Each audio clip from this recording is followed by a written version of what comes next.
What makes the Sawfly so special is the evolution of its design over the years. Something that started off as a simple pair of ballistic spectacles has kind of morphed into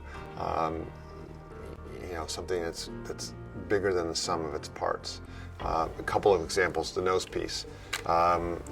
You think it's a very simple thing to put a nose piece onto a pair of glasses, but it has to be comfortable. It has to be comfortable all day. I mentioned that these guys are wearing these for 10, 12 hours a day.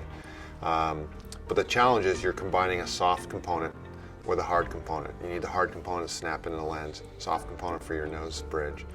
And how do you do that and make this part very robust and hold up in the field? Well, we designed the tool to make this and to inject both materials at the same time, and they're chemically bonded together so they won't come apart. So two materials essentially in one part acts as one part. So small little change over the years to Sawfly of how we used to glue the soft part on. Now it's all molded in one operation. The temple arms on the Sawfly, it's a small detail, but if you have spectacles that have thick temple arms and you're trying to use communications gears, headphones, when those things seat on your ears, you create a gap between the temple and the headphones, and noise leaks in, and you can't acquire the sounds that you need to acquire. So we took the Sawfly arms and thinned them out, made them robust, but thinned them out so that when you put headphones on or comms devices on, it still has that great seal, so you're not going to get any noise leakage in there. When we look at all the different versions of Sawfly, it really is almost by country specific. So whether it be lens cut or markings on the frame color, lens size, frame size, all of those things that we have changed to meet specific customer demands, where we don't have just one Sawfly.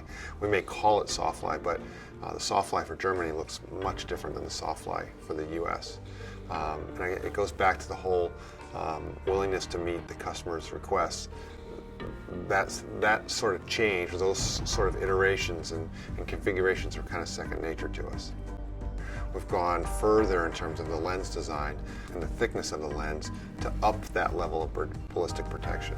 We've gone further with the coatings that we use on the lens so that you get a lens that lasts a lot longer than, say, our competitors do. And we've gone further in the material science that goes into what we choose to mold this with, so that when anyone can do a stomp test, or you can wrap these things around your finger and they'll still work. But the real test is when somebody hits the ground, they need to put these on, they pull them out of the rucksack, and they know they're going to work. They're not going to be broken when they come out of that rucksack. That's the real test, and that's what we're striving for. Not meeting that specific requirement for a subjective test. It's making sure that they're the best.